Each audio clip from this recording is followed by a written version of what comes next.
Hey, thanks again for tuning in to yet another episode of the Conversation Podcast here at Mccurdy's Comedy Theater. Last week, we took a break. Les and I went to St. Louis to check out the World Series of Comedy. We had a lot of fun, and we did miss an episode. So this is the next episode with Ty Rivera, our headliner that week, John Hilder, the feature, and we had a special guest, Matt Holt. He was just coming in to try out for the club. All three of these guys were very, very funny, very entertaining. We talked about all sorts of things. I think I had a really good conversation with Ty, and a pretty enlightening conversation, actually. And we talked about the business and everything there is to it, and Les even gave some insider tips on how to run a proper club.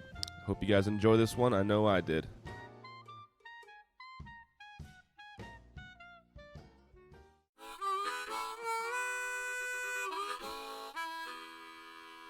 Welcome to the conversation.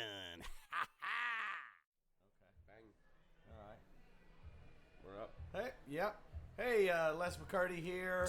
This is the conversation. We're in the green room at Mccurdy's Comedy Theater. Hot off of Louis C.K. Yeah. Been here for 4 days. That Wow. was one of the neatest things in 32 years of doing this. Yeah. It was fantastic, and he was fantastic, and everybody was. And so the conversation, this is as much as we can, just the natural bullshitting around that we do with microphones in front of our face, knowing that there's a microphone in front of your face.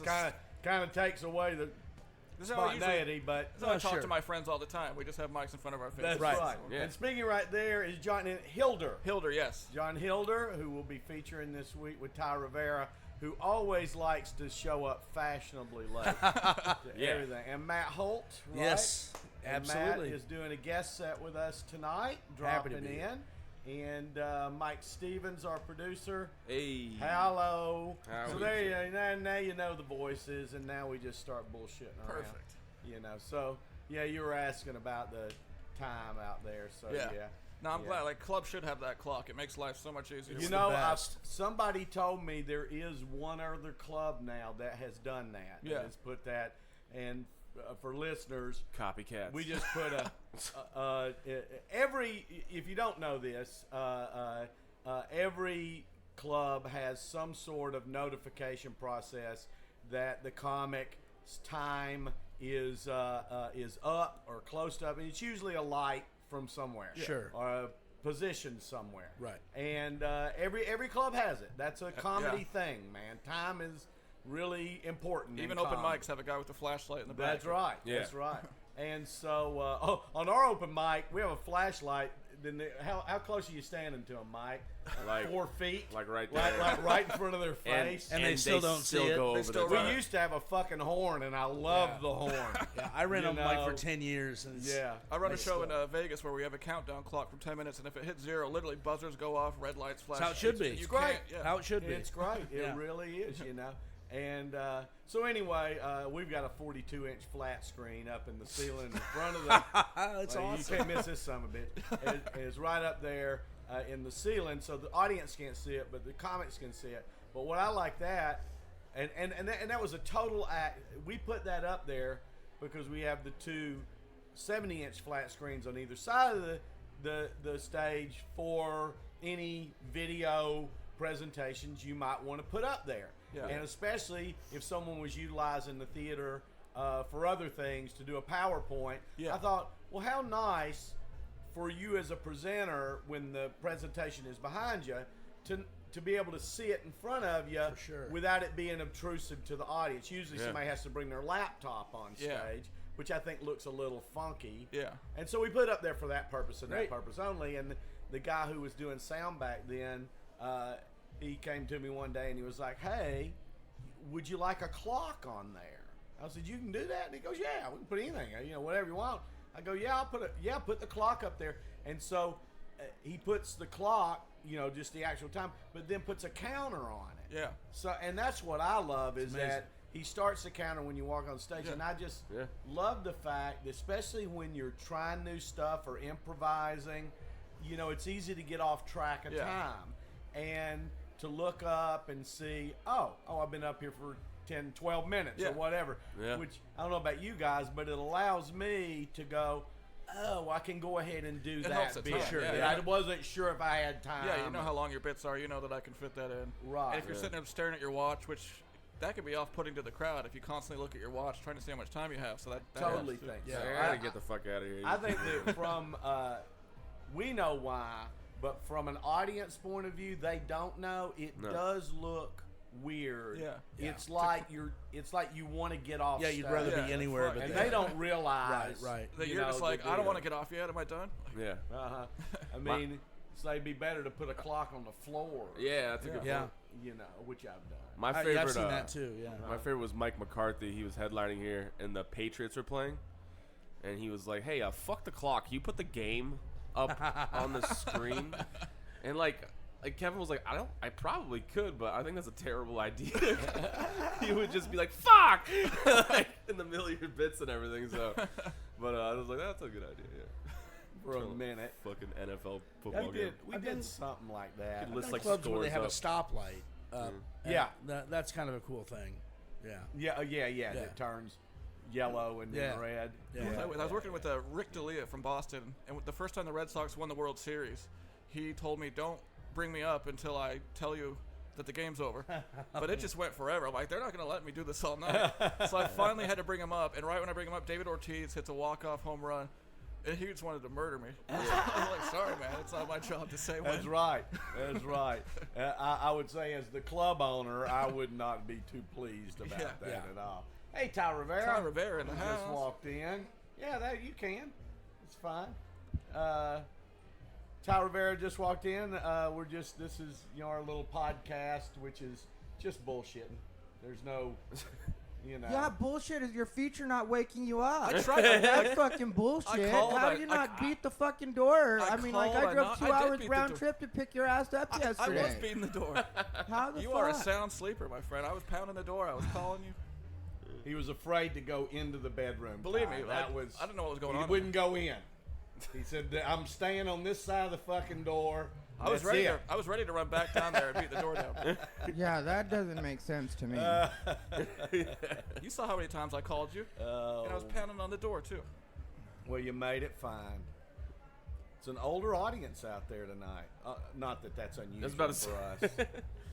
You Just- know, Yeah. it's all right though. And they seemed, I mean, they were great for Louis last night, and there were a good amount of That old was- people out you there. know, we were talking about that, and a nice conversation with him afterwards, and it was really cool how, just expressing how grateful he was for this year, and Yeah. that, seeing that his fans were still there. It's like, you don't know, you don't know, Yeah, man. that's awesome. And then and of course they're not only there, but they're crazy about him. Yeah. Sure, You yeah. know? Yeah. And but I think we got a lot of first-time comedy people in this with Louis' show. Yeah, I'll bet.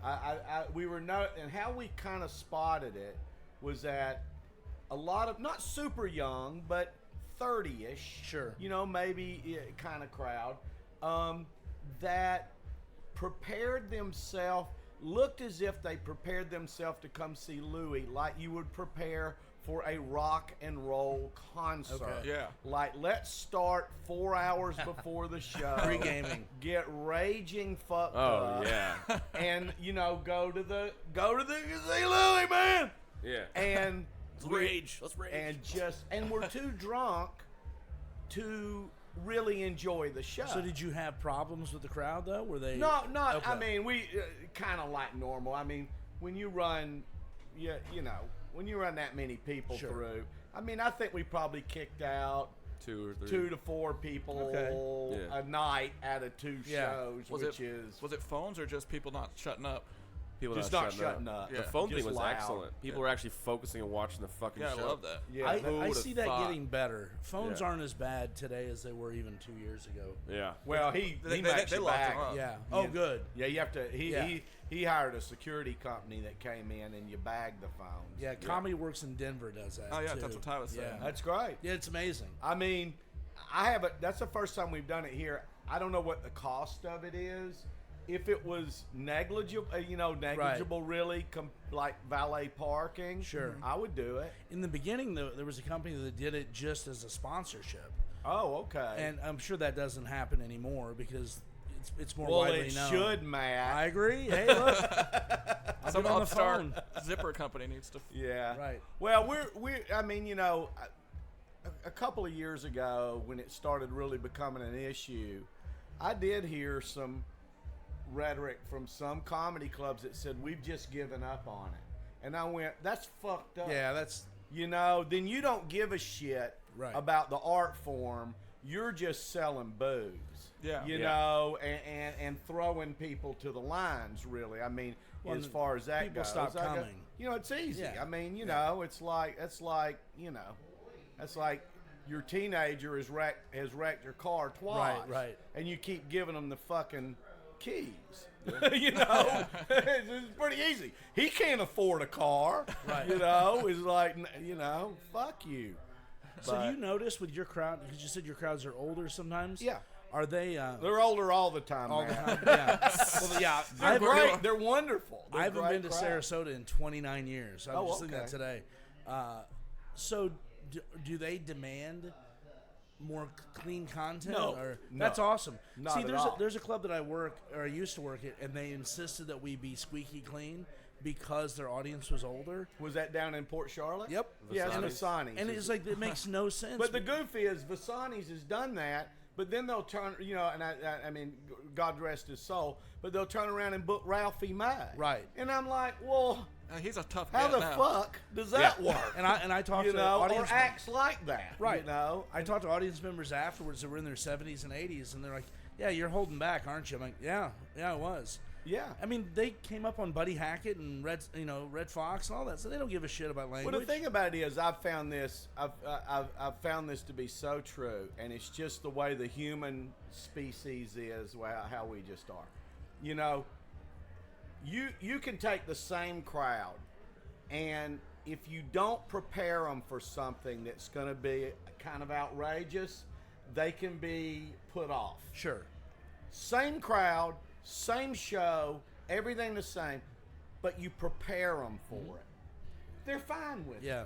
And it's just all about letting people know what they're coming to see.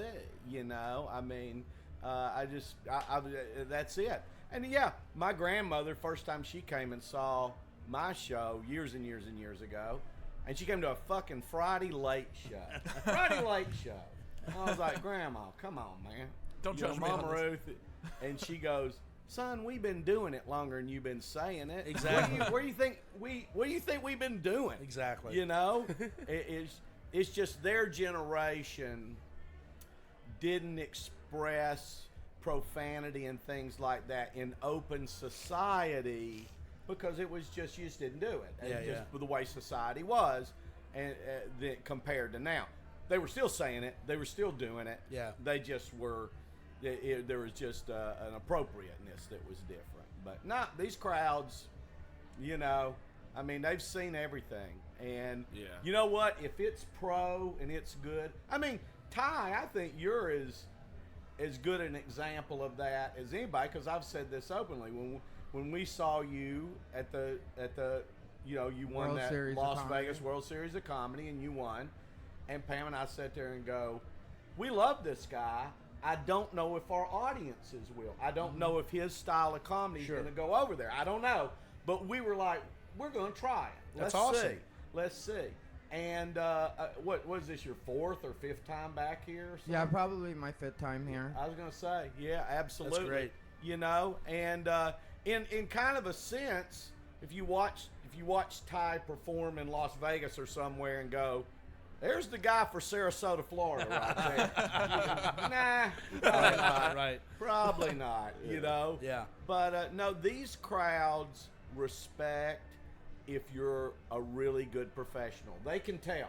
They can tell. Yeah. If you're up there just fucking around and you ain't got your shit together and you're just being profane to be profane, outrageous to be outrageous, and it's not well crafted, it won't go well. Yeah. Gotcha. Yeah, and they'll accept anything here. Like I do crowd work with them. I'll do just regular material sometimes. It just depends, but this crowd doesn't care as far as like dirty That's or clean. awesome. It's just if it's That funny, means they that you've laugh. cultivated a good audience, which is amazing. Sure. Yeah. Sure. You've done your work. You certainly can. You can, and that that's the thing is, I mean, coming from a theater background, is that when we got into this, we treated stand-up comedy as an art form for the very beginning, even though nobody else did, and we still struggle with that. Yeah.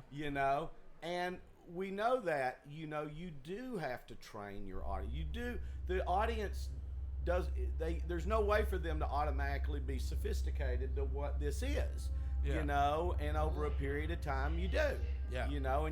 And after we get through tonight, we do a thing called off the clock. I don't think I've ever done it with you. No, this is my first time. What it is right after the show, I bring y'all come up. You can not leave stage if you want, or you can leave for a minute and come back. Right. And we just go right up to the microphone. It streams live on YouTube, and I interview you guys, and 10 minutes, and then we let the audience ask questions. All I do that for is I found over the years from talking to patrons, being here for so long, that even people that have seen tons of comedy, they think we're born this way. They think, some people just have that gene or whatever. And you go, no, man, you know how you get to do that?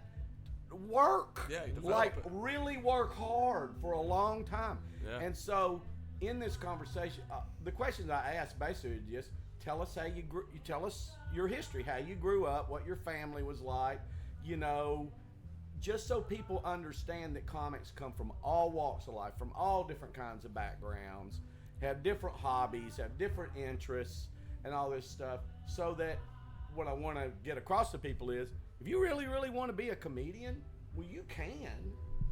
I mean, it's there, but it's work. Right. Yeah. It's a work ethic if you want to be a pro. And then we let the audience ask questions, and it's we've always had fun with it. It's awesome. They ask a lot of the typical shit. I'm curious, Yeah. how insightful the audience questions Yeah. get. Who's your favorite comedian? And you do that every week? I am. We do it every Thursday. That's awesome. We do this in the green room, which of course doesn't go out for several weeks because it's not. Gotta edit all the bullshit. Mike's I a own lazy a motherfucker. podcast network, I feel so like I a get thinly it. veiled shot at Mike. We don't know what he's doing half the time. It doesn't come out for several weeks. Yeah. Who knows what I just got out the podcast from February. I get it.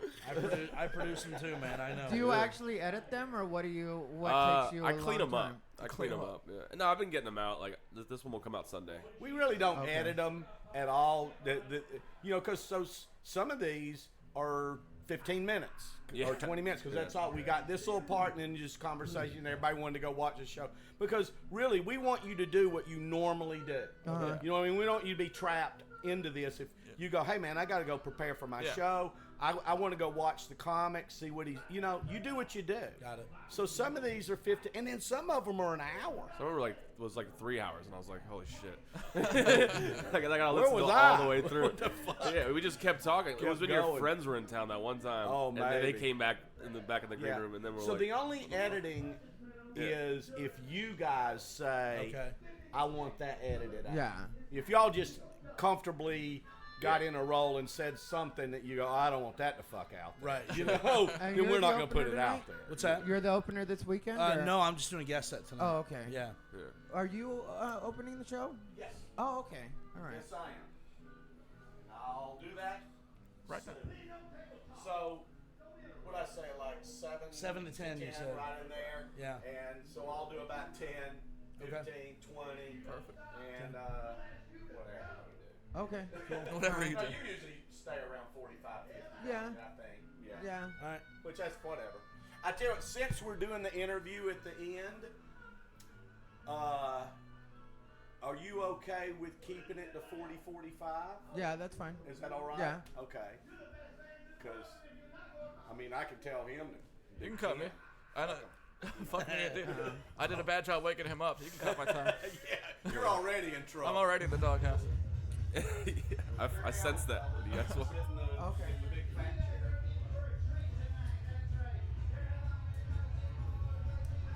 That was a long pre-show. Yeah, feels like it. I was like, how many things are they gonna show him? Jesus. It's like the Undertaker's entrance. Yeah. Riding out on a motorcycle. I miss the motorcycle Undertaker. I like that's. I'm not a big wrestling fan, but I like that Undertaker the best. I think. The biker. It was such a weird the character biker, shift, yeah. but it worked. That worked for me. Because I didn't have to believe he was dead. So how long do you Takes usually us do back to these? sleep. Yeah. Huh? How long do you usually do these? The podcast? Yeah, what time do we usually wrap up? Because I have a phone call I have to take care of in a little bit, so I just Dude, want to... you do whatever you want. Okay. You just walk away. It doesn't matter. All right. Yeah, for real. It's just all natural. At any point, if you want to leave, if you want to like go fuck yourself, I'm done talking to you. You can say that too. I don't even care. That's how I naturally end conversations. Yeah, just all right. Fuck off. I gotta go. And I'm like, all right. Dude. I'm I'll gonna keep pay it in the attention to what podcast. he's doing All right. since I gotta follow him. Oh yeah. He's just gonna do a bunch of crowd work and talk about his ponytail. His ponytail. Are you going out there? No, I'm just gonna listen. Oh, okay. Does this? Me hanging around like this creeps everybody out. It's definitely freaking me out. No. Yeah, Is this door just unlocked? This red one? Yeah. Okay. It's If we don't go out to the showroom. yeah. The showroom door's right there. on the Okay, side. cool. Yeah. If you guys need anything at all, I can run and grab drinks or something, or I you can need do anything, it. Ty? Huh? You need anything before the show, or Water's good. water? Yeah. Can I get a Coca-Cola Classic? Mexican Coke? Or no, real shit. So you were here last night, right? Yeah, I was here for Louis' show. Did you catch the show? Yeah. Yeah. Pretty amazing. Yeah, it was great. I talked about it today on my YouTube channel. Yeah. Yeah. Just about how the show went, or Just about the fact that, I talked about like the way the situation went, where originally I was supposed to perform Wednesday to Sunday, and then but I talked about that, and then I also talked about the fact that I don't think a lot of the SJW types understand, social justice warriors for anybody that's listening, understand that Louis is just accepting his punishment. yeah. But technically, he could sell out everywhere and just call off the whole cancellation that they tried to pull on him. Yeah. So it really is like a voluntary, like he's just accepting that this is what he's supposed to do in order to atone. For having his thing. Remember how he addressed it in the show? Yeah. A very good way of addressing it. Like, Yeah. It was my thing. Yeah. Everybody knows my thing. Yeah, so like I talked a little bit about that. I was very careful not to mention any of his material or even try to No. recreate a joke or what I mean, Yeah. like because I feel like that's like a part of the advantage to the Yonder and the way that he did everything last night. Yeah. Is it's kind of keeping everything so it's still his material, and it also makes it more special as far as like the audience and him, because it's almost like you have this private meeting with him. Right. You know? Only you're gonna hear that material. Yeah. That's really cool. Yeah. Actually. Yeah. Somebody leaked his stuff not too long ago, right? Yeah, there was that. This whole hour. But it was like I heard that when I watched that or listened to it on YouTube.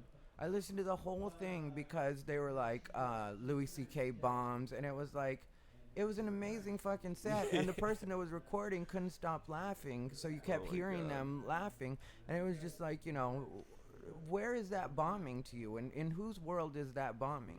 I don't get it either. I feel like people judge from the outside though.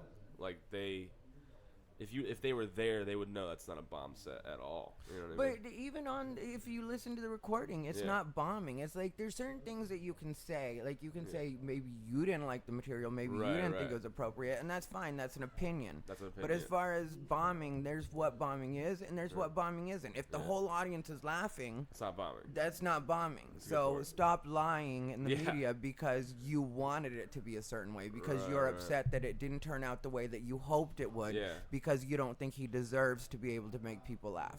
That's fucked up too. And when it comes down to it, he didn't really do anything that terrible. Like, technically he did, like, that's even the story that the women gave, and I'm friends with one of the women, Dana Min Goodman, you know, I've known her in LA for years. Wow, yeah. She's a really nice girl, really funny girl. I would never say anything bad about her, you know. Sure. I mean, I love her. She was very nice to me when I was first starting out. Right. And my road was a little bit different when I was first starting out. Right. So, like, I'm really loyal to the people that were good to me back when I was first, you know, starting. That's cool. And so, but, you know, even she says they jokingly said yes. They thought he was joking. And I talked about this one time a long time ago. It's like, well, if somebody asks you and then you say yes and you think they're joking and then you realize they weren't joking, that's a misunderstanding. It's not necessarily them doing something wrong. Right. You know, like...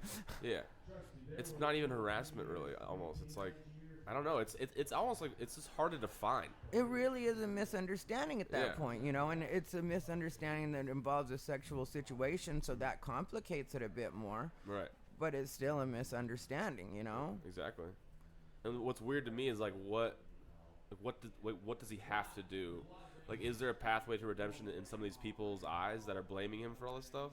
I like, think he's already he lost has to millions do of what dollars. he's doing now, is Right. just say fuck it and come back. Yeah. You know, because otherwise, who are you supposed to apologize to? Who's the person you're supposed to either give a verbal apology to or write a check or, you know, like, who is that person? It's confusing, yeah. The people, if anything, the women that were affected by it, but I don't know. Yeah, well, you know, if there were some kind of, you know, I don't even know if it would be financial. I don't know what they would want. But, I mean, like, if Dana and the other girls said this is what would be an appropriate apology, that's something I would accept. But the fact that it's people that weren't even involved, no, of course. It's that are the most invested, and it's like, how is this so terrible to you? What did you lose in all this? Or, you know? I think people just want to strike people down. I don't know why. Because, like, he had the lightest of all the scandals, if you really think about it. Yeah. And, I mean, we got emails, like, hate emails, you know? Like, how dare you play him at the club? Like, take us off the list. But it was very few. It wasn't, like, a lot. You know, and in a like, lot of cases, those people, the people that do that usually don't even live in your city. Yeah. So it's people from other states that are trying to make it seem like... You've had that before, right? People try to fuck up your shows. Yeah, I've had people try to do that. Yeah, because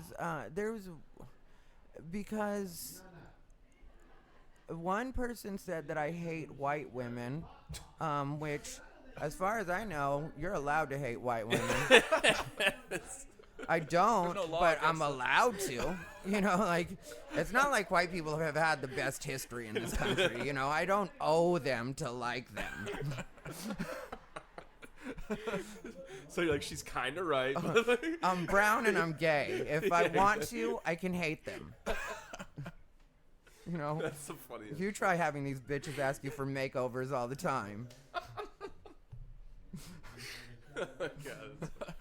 But I don't. So what do they do? Do they come to, like, protest your show or something? No, it was an asshole that was writing emails to these clubs. And then another thing that the same email, it was, if your club does anything Ty doesn't like, he's going to try to ruin your business and write Yelp reviews and whatever. And I was just like, I didn't even have to say anything to any of the club owners at the places I work, because everybody's like, yeah, we would know that if you were doing that. Like, and that would be the dumbest career move on my point. Could you imagine if Mccurdys did? Because he like, in the email he literally says, and I assume it's a he, but in the email he literally says, if your server or any of your staff does anything wrong, the smallest thing, Ty is gonna send emails and Yelp reviews. That's the funniest thing ever. And it's like, could you imagine if Mccurdy's, like, say, put pickles on my hamburger, and then all of a sudden I start writing a Yelp review, and it's like, yeah, that's the smart thing for me to do. Like the most passive-aggressive bullshit. Yeah, that's what I'm going to do. I'm going to write Yelp the reviews. shows were great except for the pickles on my goddamn burger. The only thing I can see you doing is doing, like, ironically. Like, just writing ironic Yelp reviews. Yeah, I gave him 1 star. Because they looked at me wrong. Yeah, I gave Mccurdy's 1 star on Yelp. every club I work is waiting for my review. I'm like the comedy club critic. That'd be so funny. I'm surprised there isn't somebody out there like that. What? That's a weird thing to do. Does he just have something against you? Like, Yeah, well, I saw one of your shows and. no, that person in particular was mad at my internet presence. Oh, okay. Yeah, because Wow, at that time there were different situations going on. Yeah. Where people would get mad at me either for the way I was voting, because I had voted for Trump. Right. So that's something that bothered You people. can't do that because you're gay and you're brown. And I'm brown, and it's against my own against the interest. law, isn't it? It's against my own interest. And that's where the white women thing came from, because it was, a lot of liberal white women that were jumping on me for that. And I was like, you're not the decider of what's best for me. You don't even know my particulars, and you're Right. deciding based on my skin color and my orientation who it is I'm supposed to vote for and my entire story. Right. It's like inherently anti-American to try and force somebody into a decision like that. Oh, yeah. And they don't understand that. I don't think. Like, Yeah. No, and you're just a piece of shit if you vote for them. And it's like, but yeah, like, I'm allowed to be a piece of shit. How about that? Go fuck yourself. And you're allowed to disagree with me, and you're allowed to call me a piece of shit. But to me, where it crosses the line is when you start trying to contact clubs because you don't agree with. Like, now you're trying to make it so I don't work. Trying to hurt you. Yeah, Like, actually hurt you. because I don't say what you want me to say. That's that cancel culture bullshit. Yeah, and then Instead of just not going, you have to cancel it for everyone else. It's just it's so stupid. there was also a situation with some trans people where they tried to do that with me, but that was annoying too, because it was a very small crowd trying to make a big deal out of nothing. Right. Like, I didn't like an article that a trans person had put out, and I have a lot of trans friends, but they're very strong. Right. And so I wake up, I talk about it on stage, but I wake up one day to a message on Facebook, like, check out, and it's a mass email type thing on Facebook, like a group message type thing. And it was like, check out this really empowering article by a trans person. Yeah. And I read the article, and it's just really whiny. Yeah. It's not at all empowering, and so I just shared the article and was like, check out this lame article, everybody.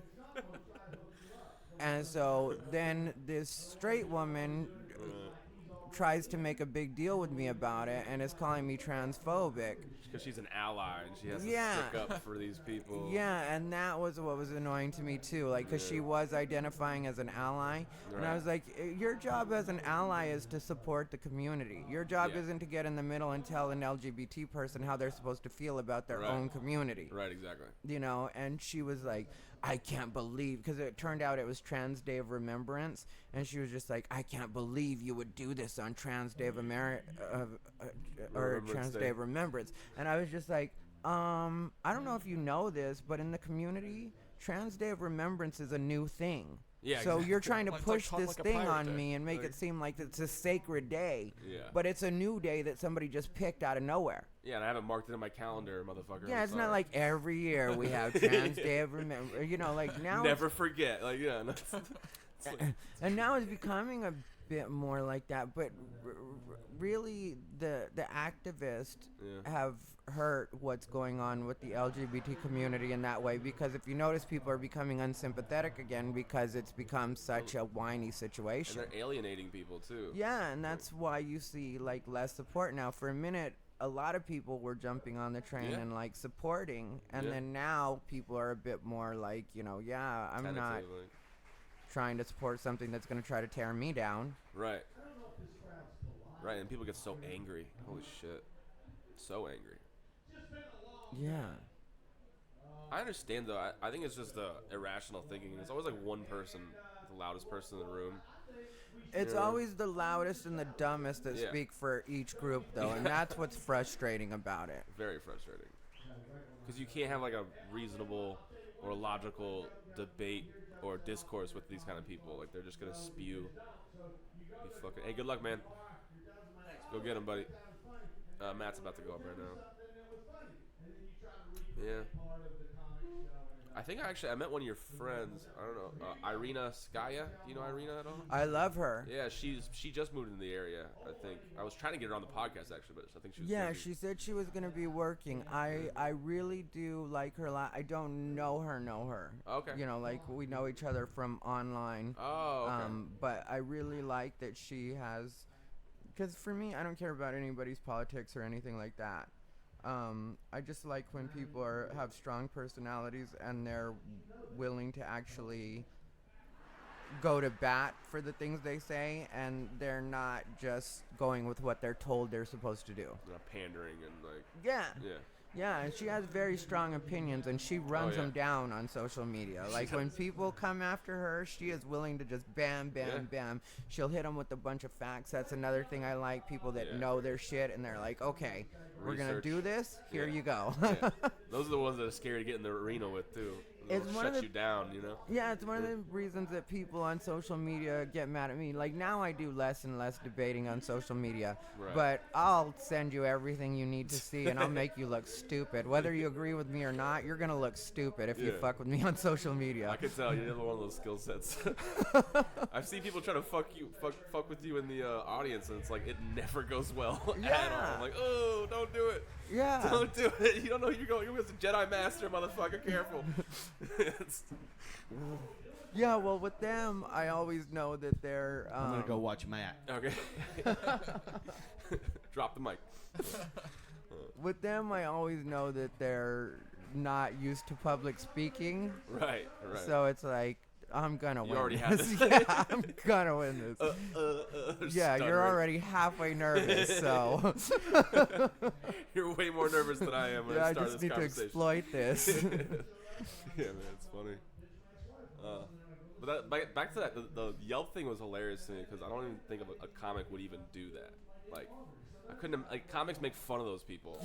Like, to go and be like, Become your enemy. Yelping fucking comedy clubs is like the funniest thing I've ever heard in my life. Yeah, it just makes no sense, but it Write a was bad like, Google review on you. Get that okay, shit if you all want the to time. tell that story, I'm fine with it, you know? Just making shit up though. It's stupid.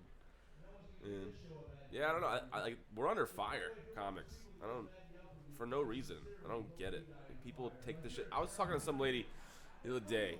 I was in the elevator, and she gets down. And she's like, "Oh, you work at the comedy club?"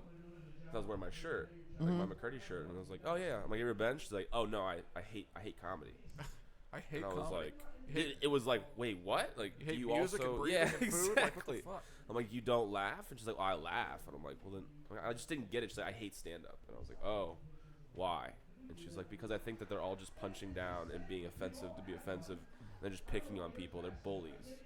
And I was like, have you ever been to a stand-up show? No. There it is. I plan to talk about this a bit more in depth on my YouTube channel at some point, but Yeah. I have a problem with the terms punching up and punching down because I don't think the people that really push that understand that they're asking a person like me, because again, I'm brown and gay, to accept that I'm down. Right. You know, so I'm supposed to accept that I'm beneath people. Right, so if anybody says anything about you, it's punching down because Yeah. I'm a lesser... To me, that's offensive. That's offensive, To me, yeah. that's what's offensive, is that I'm supposed to just accept that I'm down. That's a good point. Like, you're supposed to be disenfranchised. Yeah, for whatever and that reason. means that you, as a white man, Yeah. are automatically above me. Yeah. You're punching up. You know what I mean? Like, Wow. if I say anything about you, I'm punching up. Wow. Just defining it is offensive. Like, just the Yeah. whole thing. Yeah. Wow. Yeah, that's a good point. I never even thought about it like that. Yeah, so for me, that's why I don't like that thinking. Like, do I know what they're getting at? Yeah, I know what they're saying, and I know that the way that things are set up. Yeah. But it's also the reason that nobody should be telling me, you know, what it is I'm supposed to think. Like, Yeah. it's just to make these hard and fast rules that, you know, is... And they're kind of making it up as they go, it seems like. There's no real, you know? I don't know. Yeah. It's always people that aren't doing comedy that are defining comedy. Well, that's super annoying, and I've noticed that too. Right. And then there's the people that are even more annoying that are the people that have done like one open mic, and now they identify as comics, and then they're like, well, as a comedian, I think, and it's like, well, where do you go up or where do you work? Since you're qualified, and that's where I get called an elitist. You know, they call you an elitist now too? Yeah, because Jesus Christ. And I've also been called a gatekeeper. What does that mean? Well, as far as I know, gatekeepers are like the comedy club owners and the managers in the industry, you know, the people that pick whether or not we get to work. But they act like I'm part of that system because I'll tell people that you're really not a stand-up, which to me, again, is kind of matter of fact. Yeah. And it's not even about getting paid. It's about, like, do you go up consistently? Are you always working on material? I mean, because it takes a long time to make money in this business. For sure. So for me, whether or not you get paid isn't the qualifier as to whether or not you're a stand-up. There's plenty of stand-ups that are working right now that aren't making their living off of stand-up. Yeah, but they're stand-ups. And in some cases aren't even making almost any money off of stand-up. Yeah. But they're still stand-ups because they actually put in the work. Right. But if you're a person that just goes to one open mic a week, I hate to tell you, but you're not a stand-up. No. You know, if you're a person that's not always trying to fix your material, because I used to see this guy in LA all the time. His name was Alex. Yeah. And everybody knew Alex would go up at a bunch of open mics and just run through this script. Yeah. That wasn't working. It wasn't like audiences would laugh at this script. Yeah. But he wouldn't deviate, he wouldn't change it, and it wasn't working. So to me, you're not a stand-up just because you get up and parrot these words every night or recite them to us. Yeah, that's a good point. That's almost the definition of insanity too. Just doing the same thing over and over again, not deviating at all. Yeah, and a lot of times people like that will come back from the stage and they'll come to the green room and they'll be like, those guys were weird. And it was like, no, you were bad. Like, now watch. You go up and you do your thing, you know what I mean? Change your shit. Yeah. I opened for Daryl Lennox here, and he shut me down because I went out the first, it was a Friday night, I think, or Saturday night, and the first show I bombed, and I'm hosting for him, and it just did not go well. Yeah. And he was like, you're just fucking around. He's like, you're not trying. Like, you're just up there like playing it safe, doing your stupid ass fat jokes and ginger jokes that aren't like, they're not relatable. He's like, what the fuck? He like really called me out on it. And then the second show I came out, and I tried like, it's not that I tried new material. I took more risks. You know what I mean? And he was like, anytime you're outside of LA or New York, you should be building your set. Like always working on your shit. Like don't take an easy day off and just like, oh, I'm just gonna do these jokes because I don't want, you know, I'm just gonna run through it. My old shit that's safe. Like, no, test yourself every time. Challenge yourself.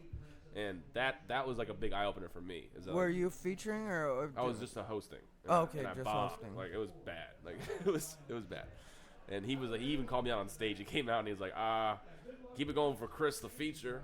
And then he was like, Mike, he doesn't deserve a round of applause. Fuck that. And he just like starts calling me out. But it was a good. I appreciate they did that. You know what I mean? Like, and that's what I was trying to get to your point. When you tell people they're not stand-ups, you're probably doing them a favor. They just don't realize it. Well, you know what I mean? Like, it usually doesn't. Like, with me, people don't get that a lot of the stuff I say isn't coming from a malicious place. Right. You know, it's just, okay, if we're going to have a conversation about stand-up, I'm fine with that. Yeah. And I don't care who you are. I'm fine with having a conversation with you about stand-up. Yeah. But once you're talking to me, who's a person that, like, you know, long before I was ever making any money in stand-up, I was doing as many as 5 to 7 sets a night. Damn. Just because I had stage fright and I had to get rid of it. And, you know, then I got past that and then I just got in the habit of going up like that. Then I just started liking to be able to work on material all the time. So, and I stayed at this pace for a long time. So when you come in and you're a one time a week, if that person, or in some cases it'll be people that do it as little as once a month. And so then you're going to try to talk to me and be like, well, as a fellow stand-up. No, you're not a fellow stand-up. And if we're going to have this conversation, I'm fine with it, but you're not going to qualify yourself as something that you're not and act like we're on the same level here. It's insulting to you, though. Exactly. Yeah. That's exactly what it is. That's why I won't allow it. No, you know, that's a and good I'm not point. going to allow you to insult me. I'm not going to sit here and be like, oh, yes, please educate me on what it is I do. You're clearly the expert here. Yeah, tell me about my stage presence and how I can improve it. You know what I mean? They always have these weird, like, general statements, but... And like I said, if you want to have this conversation just as two people, Yeah. I'm willing to accept that. Right. But, you know, then when I ask you certain questions, there was one person that was very offended by this flyer. It was a flyer. Flyer? Oh, I can't wait to hear this. I didn't make the flyer. I had nothing to do with the flyer. I knew the guys who ran the show. Right. And they were saying that this flyer represented rape culture. Jesus. And it was a dick knife is what was drawn on What's the the flyer. dick knife? Yeah, it was a dick knife.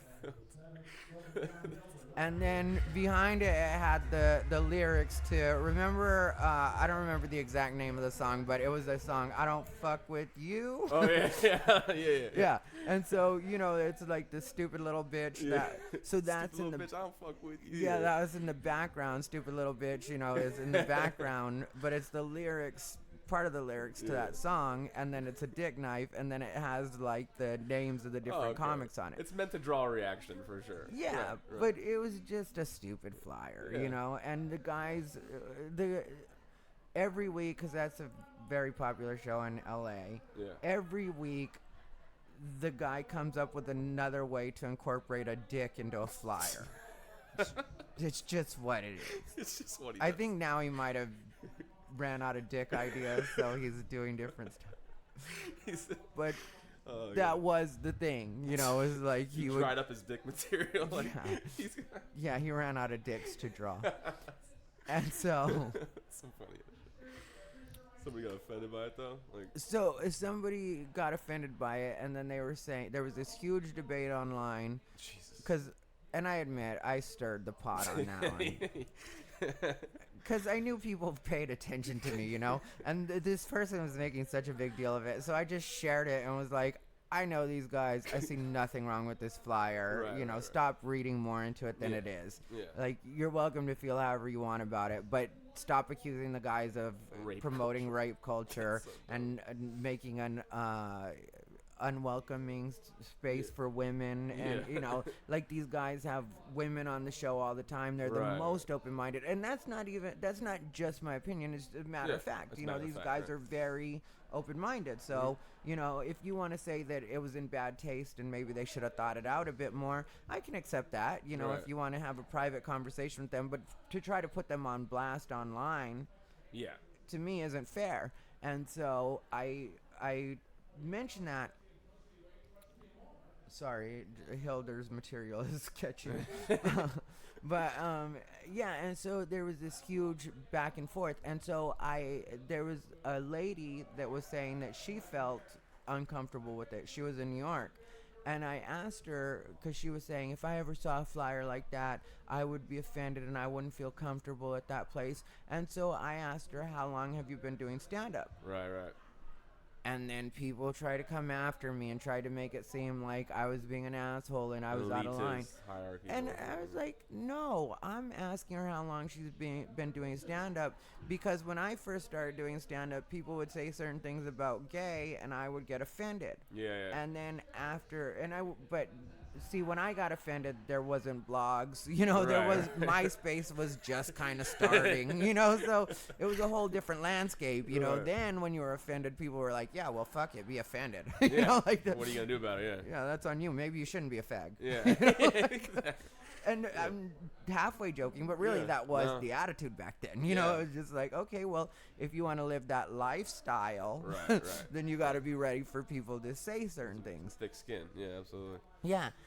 Which I'm thankful for now, because it made me a funnier person. It also made me a stronger person. Right. So when I was asking this lady these questions, I wasn't at all trying to just shut her down. I was trying to get at the fact, like, after you've been doing this for a while, you're not going to care about this kind of stuff. You're going to realize that sometimes it's just what it is. It's you just know? what it is. Yeah, it's like, because there was nothing meant by the flyer. No.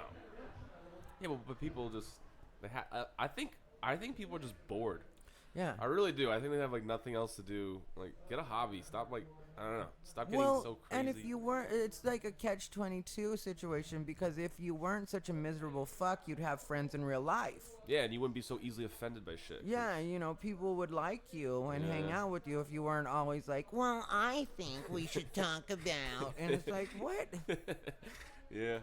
What are you even doing right now? We all hate that guy too. Like, are you drinking from a plastic straw? Like, I get it. I'm sorry. Fuck, but they gave it to me. What do you want me to do? Like, I didn't ask for it. They just gave it to me. What the fuck? You killed a sea turtle. I didn't mean to. You know what I mean? Like, yeah, I'm very fortunate in the fact that all the people I know, because every once in a while, one of those people will find themselves around us. Yeah. We completely ignore them like they don't even exist. It's not even like a hostility thing. We just like just keep walking. You're like, all right. Yeah, you'll learn. You know. Yeah.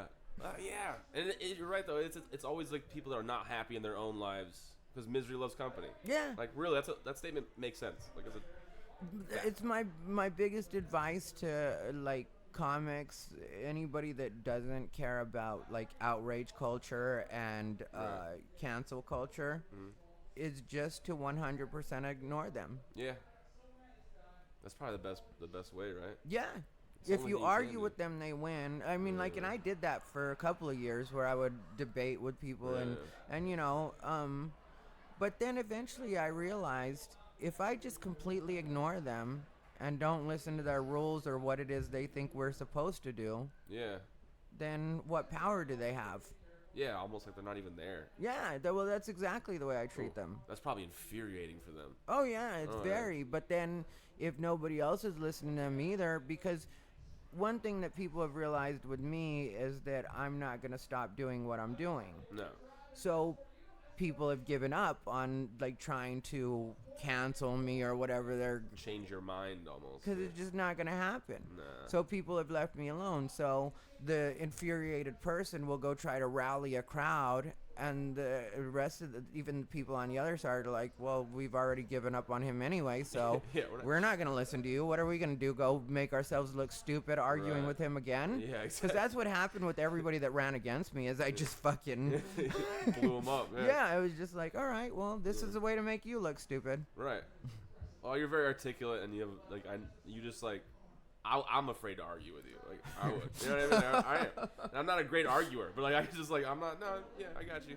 Because when I met Irina, she came down and she was like, I love Ty because he like everything you just said. Like you stick to what your word, and you like ignore these people because they have to be ignored. Yeah. And they try to pull the shit on you, and you made it through it. It sounds like for the most part.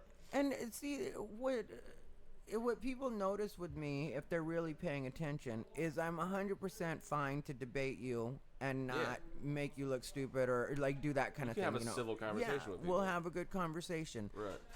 I'm also fine to completely not agree to disagree, and I don't have to turn it into a personal attack. Now you're ugly, you're fat, you're that kind of stuff. Like I hate all of that shit. It's it's like.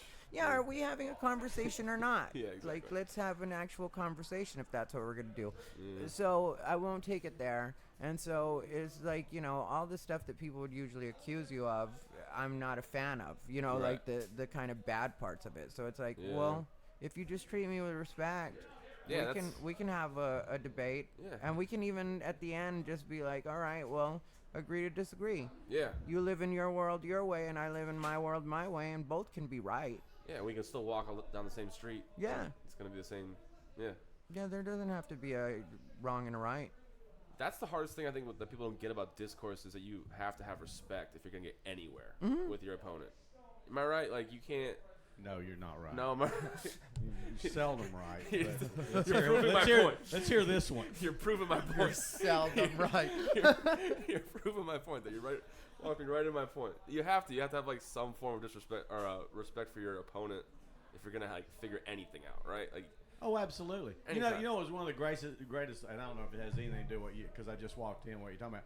One of the greatest life lessons I ever learned was I was in my 20s and we had, and of all things, we'd stayed up all night, partying. We'd gotten off work at 2, stayed up and decided to go play golf when the sun came up. Right. You know, so that's the state of mind we're all in. Yeah. So we're out there farting around, and we had a little team match going, and the other team guy was getting ready to make a putt or strike his putt, and I said to my buddy, I hope he misses, miss it, like that. And he goes, you don't ever want your competition to play badly for you to win.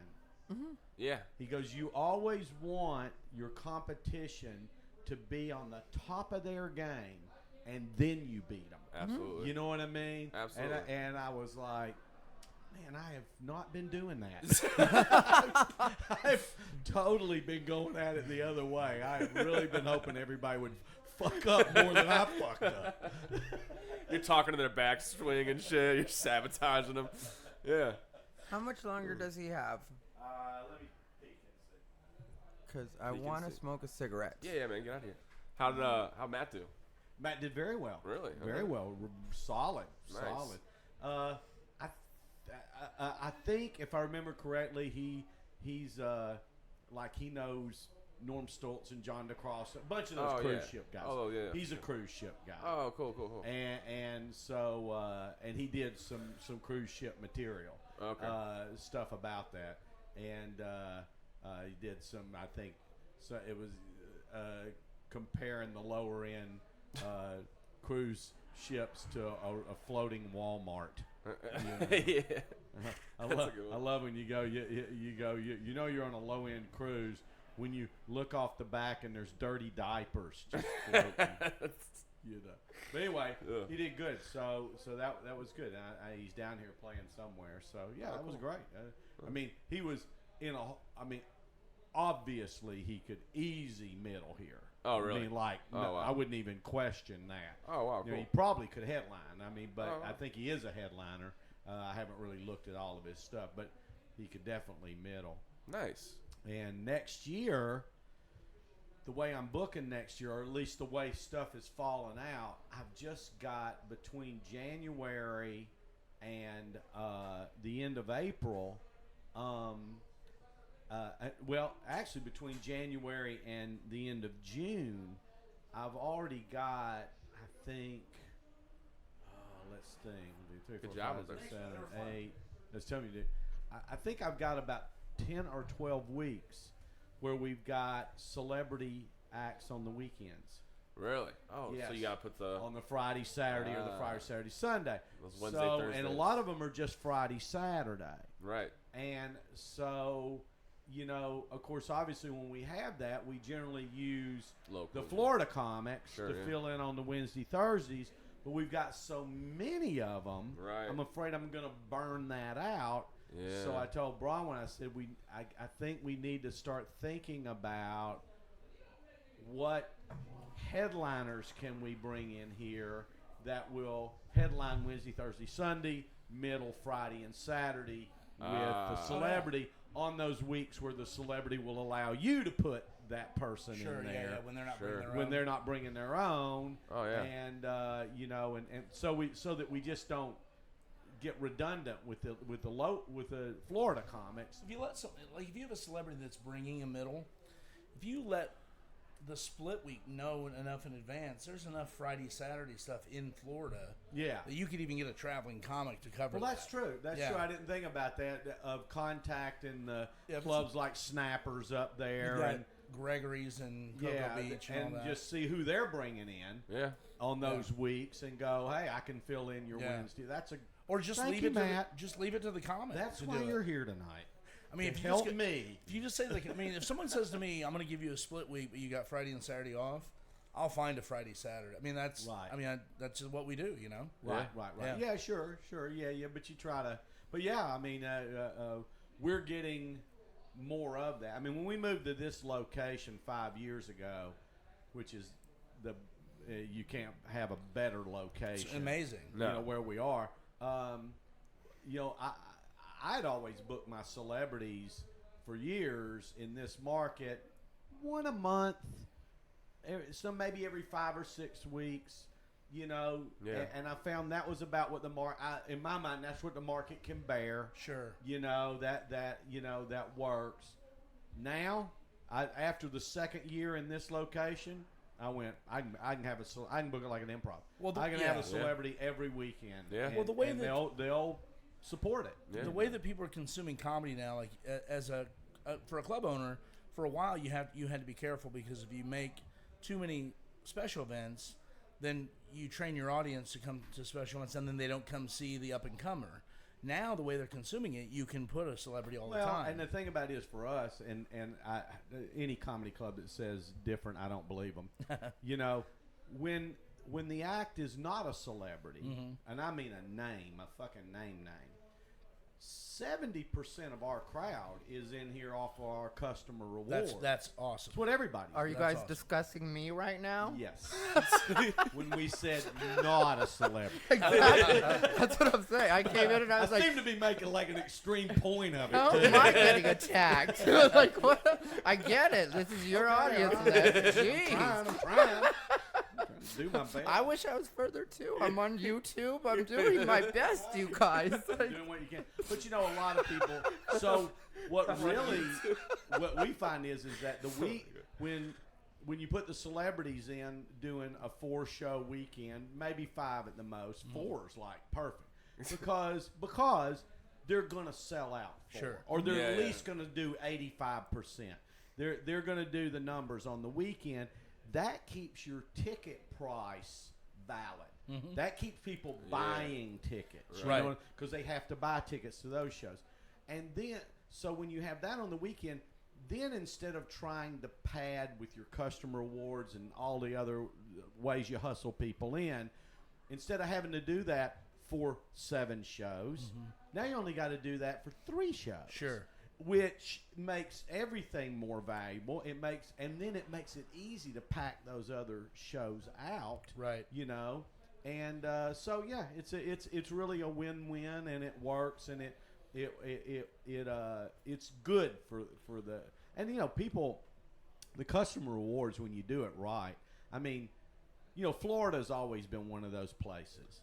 Ever since I've been coming here when I was 16 years old, and I had friends of mine that lived in Daytona, and my age, and they taught you when you snuck into clubs and shit like that. If you're a local, you don't pay a cover charge. Right. If you're a local, absolutely. you don't pay covers. Yeah. Only the tourists pay covers because they don't know how to get around. And that's the way it is with the comedy club. I mean, over all the years of doing it, everybody's learned, when you go to the club, make sure you get on the email list and you put your birthday in there. You're going to get a call on your birthday, and you're probably going to get a call 5 or 6 other times during the year. And then when they bring their friends, they tell them, make sure you get on the birthday list. Yeah, absolutely. So then when you get the call, you call me. I call you, you call me. Right. So there's so many people in town that go, when do you go to the comedy club? When they call me. Yeah. That's for the most part. And people come to me all the time and go, thank you so much for calling me every now and then and reminding me, because I always love it, Like it's you on the phone too. That's exactly right. It's like they love getting that call. Yeah. And then they'll have their favorites. All comics, after they've come here multiple times, will have a group of people that go, when that comic comes, that you get some ticket sales. Can I ask you a quick question, Les? And I don't know if you already discussed this. Yep. When you have a celebrity that's had a scandal, are you at all apprehensive about having them, or are you happy about having them because it's going to drum up a certain amount of business? It would all depend on the scandal. Sure. You know what I mean? I mean, in Louis' situation, when that happened with Louis, it's like, yes, and Louis admittedly so. He goes, it was an abuse of power. That's how he goes, it was abuse of power, and I'd gotten a little out of hand with it, and blah blah blah. Yeah. But in his situation, no one was put in a situation where they could not leave the room. Yeah. They could. Right. It wasn't like he got them all fucked up and then like a attacked Cosby them. type. Now, if someone did what Kevin Spacey supposedly did, Yeah. I don't think I want to be. I don't want to be associated. Yeah, I don't with blame you. that. Well, you wouldn't bring Cosby in. I mean, That's yeah, exactly yeah, right. Now I might bring a bill. But, Yeah, those numbers. Draw 'em up. you know, it two was drink weird. minimum Somebody that night. when with Louis, we got very little blowback on it. Yeah. Oh, your turn, Ty. There we go. All right, man. You know, the weirdest thing was when I got here. I walked around and I just took a 2-second glance at the room, and it still was completely. It blew me away walking out there, not Yeah. having been in the room before. Yeah. It took me a beat to figure it out. Yeah. I was like, I hope that didn't show. Yeah. How'd it feel? Good. Nice. They're a fun crowd, man. I don't know why it is, but I've always heard in all the years I've been doing this 20 years, You're fine. and I've always was under the impression this was primarily a clean club, and No. I'm so glad that's not the case. Not at all, no. Yeah, I'm ecstatic about that. I don't think I've ever heard. I've been back in this green room a lot. Not even just doing the podcast, just in general. I don't think I've ever heard Les tell one person what they can and cannot It's say. fantastic. Never one. I mean, it is. The only time I think that anybody has a problem with it is if you're just a dickhead off stage. Well, I mean, I get if you're working with a clean comic. No, yeah. You know, or something like that. That's one thing, yeah. But I mean, that's awesome. Yeah. Yeah, because that's not what I thought. The funniest thing is there was this one comment that came in, Brian Scalaro, and he told me straight up, he goes, "No fat jokes, kid." And I was like, "What?" And he's like, "Don't do fucking fat jokes." And that's my only spiel. And I was like, all right, no fat joke. It's weird. And then because he did like his whole act was Well, fat and that, you know that, Matt. That's not unusual when you're an opener. Yeah. You know that, Oh, for sure. That don't trample on my shit. Yeah. right. Yeah, that for the most, if there's something that's a main. I'm you an know. I'm an interactive comic. You know, I'll work with the crowd. I certainly don't do it as a guest set. You know, but I came up. I was Jimmy Pardo's opener for about 4 years, and Jimmy would say to me, "Hey, remember, don't talk to the crowd because that's all I do." Right. And so I didn't, and I just it made me way better faster because it taught me to work those other muscles. Exactly. It was fantastic. Exactly. Yeah. It But means you got to have a little more material. for sure. Yeah. Yeah, and just be confident with it. But I don't think I've ever gone to another comic and said, "Hey, don't do this or don't do that." I mean, I understand it's kind of my privilege to do. Yeah. But I've never felt the need to do it. No, you know? I don't think I ever have either. I didn't find there was anything. I remember the first time, and one of the few times it happened to me, was Tim Allen. And Yeah. Tim wasn't a big star at that point in time. And he was, and I'd worked with Tim before, and he was so nice about it. He was like, "Hey, man, you know, you do some relationship material." Sure. And he goes, "My whole show is relationship Sure. based." Yeah. He goes, "If that's all you got that is of the quality that you need to do," he goes, "by all means do it." Oh, that is. But a cool way if to you do got something else that's yeah. as strong as that, Right. and I was like, absolutely I do. Yeah. that's You know what that's I a mean? classy way to ask that question. Absolutely. Yeah, And for I sure. think, and I love that I could say that to Tim. That I Right. went, "Oh no, I can cut that out. I got shit, Yeah. to do that's just as strong as that." Yeah, the only thing I've ever done is I've gone to a feature and said, like, it's a rowdy crowd. Can you try not to talk to them? Mm-hmm. Because if we get them riled up, then they think it's a conversation. That's right. But other than that, I mean, it's, MC can do whatever they want. MC, you want them talking to the crowd. Yeah. Warm that crowd up and find out who's there. Get Right. all that out of the way. That's right. Yeah. I see. Like sometimes they'll complain about that though. They'll be like, "Oh, he's talking to the fucking crowd, the host," and it's like, I thought that was the job of a host, is to get the. That's why juices that's flowing. the best advice I ever got in this business was the feature wasn't supposed to talk. Like that's feature should not really talk to the crowd. Not unless- much. Not Unless much. it's like Yeah. I'll be okay with it if it's like a hypothetical thing Right. or rhetorical Right. or whatever. If it's the way they get into a bit, Right. totally different. But the best advice I ever got in the business was I was very frustrated because I was hosting and I couldn't get bumped up to feature. Right. And I had the material and all that, and then a friend of mine was like, "You know what? Great hosts make great headliners. Like if you learn to host Right. and you knock it out, then you're more likely to become a good headliner. There's Right. a ton of comics that start featuring from the beginning, and they feature for 20 years. Well, I can't tell you, Matt, how many comics are headliners are totally intimidated to host a show. Oh, yeah. Totally. I mean, they're like, they do not want that. They do not want to go up first. They do not want that pressure, you know. It's a beast. You Well, gotta tame it. Well, absolutely. And I mean, that was the thing that in the early, when comedy first started, and it still is the case because a lot of people are just still in that same old school mindset that you put the least talented person up first, and then the next one goes second, the next one goes third. And you go, and Canada early on learned that not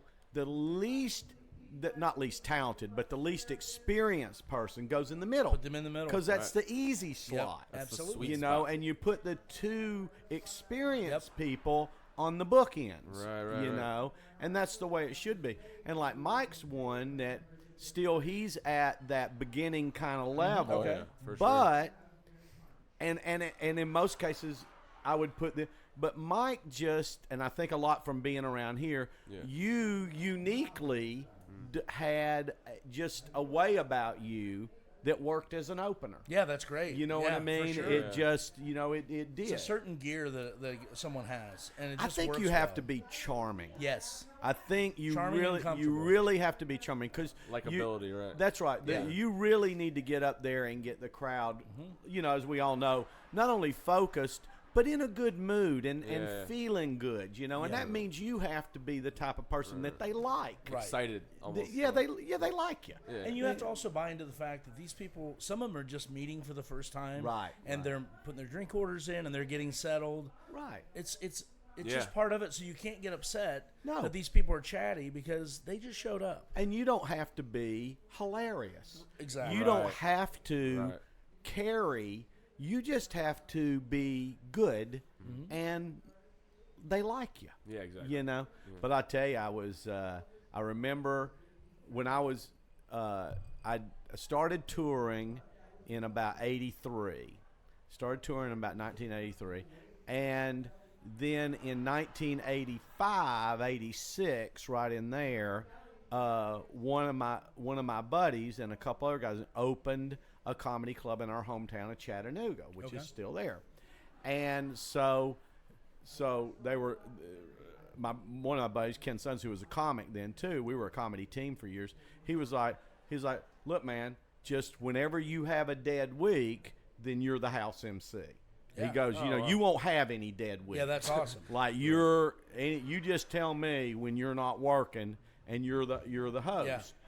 And so I did that for several months, and then when they were in a banquet room at a Holiday Inn, and then when they opened up a full-blown comedy club, he said, what would you think about being a manager and host of the club, like not tour for like a year at least. And I was like, you know what, man, the regular money, I owed some money. Sure. When you first get out there, I think I owed about $5,000 or $6,000 to my dad and the one cousin you had that's a doctor. And so I was like, shit, I can get out of debt and da da da da da. So I did that for a whole year, just being the house MC. At the end of that year, when I started to tour again, I couldn't believe how much material. I had no idea that, and I did, having a theater background, I did characters in my show. So I had 3 character pieces. Right. Now, a character piece, if the audience gets into it, you can start to improvise within the character. Sure. And a character piece can last 2 minutes, or it can last 20 minutes. I mean, it can really take on a life of its own. Wow. And I did this little weekend room in Jackson, Tennessee, that has been there for fucking ever. Buato's Italian restaurant. I did it many times. Have you done Buato's? Yeah. Sharon, so you know Sharon. Absolutely. So, a great, lovely place to do comedy. It was a blast. I loved it. And people don't know, it's right in between Nashville and Memphis. Yeah. A little medium-sized town. And So the first time I headlined for, we just did one show a night. Or maybe one show Friday and 2 shows I Saturday. think we did 1 and 2. Yeah. Yeah. So the Friday night, when I came off stage, because I was just having fun with the crowd. So I was just doing everything. I was just doing everything in my repertoire. Yeah. And when I came off stage, she goes, "Do you know how long you've been up there?" And I went, I think I probably, and I was like, I said, I think about 90 minutes. I think I went that long. She goes, at 3 hours. Oh, Holy wow. I was right under 3 hours. Wow. God. Because my 3 character pieces probably did 20 minutes each. Holy That, shit. you know, it's on. Sure. Then I did all of my material, and then at times I did some Improv birthdays sort of? and Oh, okay. improv and fucking with the audience. And she was like, and I found out later that she had just started. They had not been. That was like maybe their first year in. So now Sharon thinks all comics 3 hours. Oh, should be able my to God. do 2 or 3 hours, you know. But Oh, no. and I was just flabbergasted. But it was one of those nights where great crowd. They're Southern, so they're my audience. yeah. Right, You know, I right. totally. Yeah. I mean, I can do nuanced stuff, Southern stuff that wouldn't even work anywhere else. Right, it just right. nailed. So I had all the elements of being able to do that. But once again, I had no idea how Yeah. much material I had developed over that year and a half being Was that a house when MC. Was that still on the checkerboard floor? Yes. All the lights in the place are on. Yes. You can see everyone. Yes, the Yeah. little balcony up Yeah. in the top. Yeah. And, Yeah. That was a fun room. It was. I don't. Yeah. Are they not doing it anymore? I don't know. I don't know. I know at some point their budget was such that I couldn't talk to them about going back, you know? Because I think you went over there and you made like $200 a show, You maybe, paid maybe you basically got 150 or gas something. money. It Yeah. was- Usually I would tag it into Memphis. Right, Memphis right. had a week-long club Memphis back doesn't have then, anything. or Nashville. Nashville, You yeah. know. So yeah, when I started, did you ever run across Dave Wilson? I remember him. So yeah. Dave was a road comic for years, and then he opened a club in Metro Indy, and I started off as one of his house MCs, and I also managed the showroom. Right. So I did the same thing. Yes. I ran the showroom, and I also hosted the shows, and it was me and like 3 other house MCs. So I was doing 7 shows a week, 2 or 3 weeks a month. Right. And not only do you get good, but you also learn how to build a following with repeat customers Yes. that way. So people Right. would call the box office and ask if I was hosting that week or not. Yeah. And that kind of builds up your ego a little bit too. You're like, does. oh, that's cool. They're asking about me. And it was awesome. Yeah. You'll appreciate this. So that in Chattanooga one night, it was a Sunday night, and you know how Sunday nights for comics can be a letdown. You know, Yes. you've had this fabulous Saturday, 2 packed out shows. You show Yeah. up Sunday and there's 40 people. And Yes. you're like, fuck. And so the 2 comics were Leo Dufour, Okay. from Canada, yeah. and Brett Leak Oh, from yeah. Virginia. Yeah. Brett. That's And awesome. That's awesome. Oh, Good. he is. And so, who both of them I knew very well Sure. already.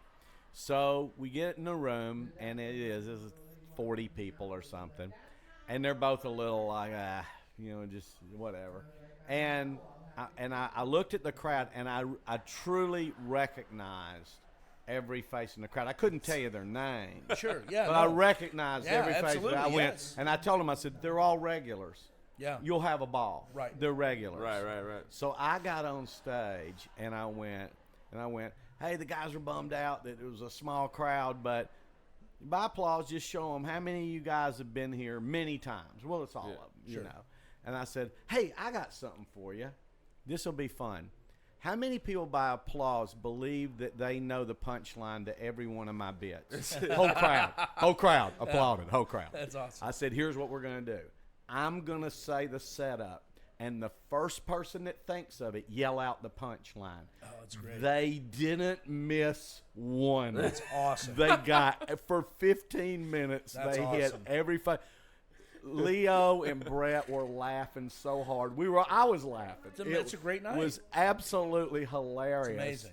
And I go, and the goof of all that is, otherwise, you know, we would have gone up there, do what we done, and they would have laughed. They would have been fine. Yes. I'm always amazed when I do That's like the the- shit here that I've done a fucking 10,000 Yeah. times, and I go, Yeah. and people go, and people are like, you know, it's written, not like people, my wife, Pam, you know, the staff are like, God, you know, it's you do that, and they still laugh, and I go, that's why I still do it. It's Piano Man. Yes, it Billy is. Joel has to do Piano Man every night. They know. Yeah. They know how Oh, it he's goes. gonna do the They- thing. if he doesn't do it, then they're pissed. I know. And it's weird. I mean, people just like, you know, Sundays when I started, Sundays were the no smoking night. Right. So Sunday would be 200 people or 300 people. Right. And then when all venues went to non-smoking, then Sunday became just that night you're talking about. And Right. Yeah. But I mean, I always get on Young Comics about small crowds and stuff. I did a show in the Valley Park Funny Bone in Metro St. Louis 4 years ago, and it was a struggling location. They were in a really bad spot, and I would do that room twice a year. And there was one night we had 6 people in the crowd. They just hadn't marketed well, and there were some storms, you know, previously, and it was just 6 people. And the manager asked me, he goes, "Well, it's your show. Do you want to cancel the show?" I'm like, "These 6 people are here. Like, if you send them home, they probably don't come back." Or they tell someone, "You know what? They cancel shows a lot when we go there. Let's just do a show." So I did the show that night. Wow. Could have recorded an album. They were that good. Yeah.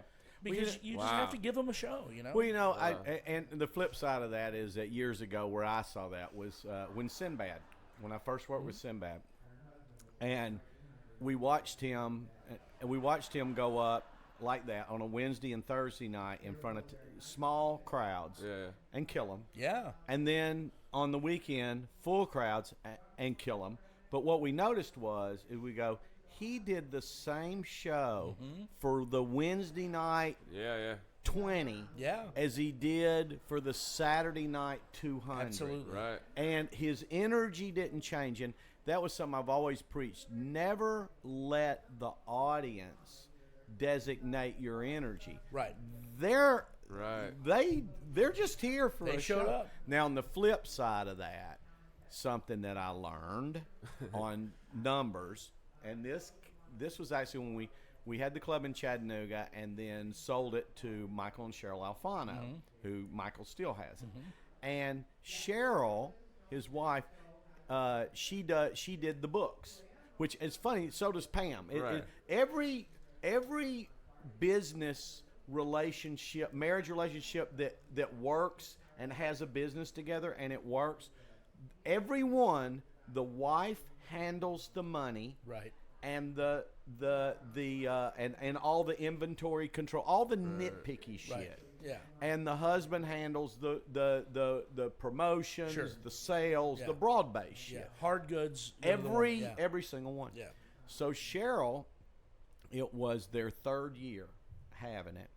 She was going at the end of the year. She's reconciling everything to pay taxes and all. So she's going over the whole year, and she's not only seeing, of course, the good weeks, but she's seeing the down weeks, and she's trying to look for now after your 3rd year, you can begin to look at trends for the first time. Can I see trends? Right. And so then she saw the weeks where they lost money. And then she went to specific nights. And what she found out was, and this is something that every small business should know and most don't, what is your overhead to open the doors? Sure. As a comedy club, what is your overhead to open the doors?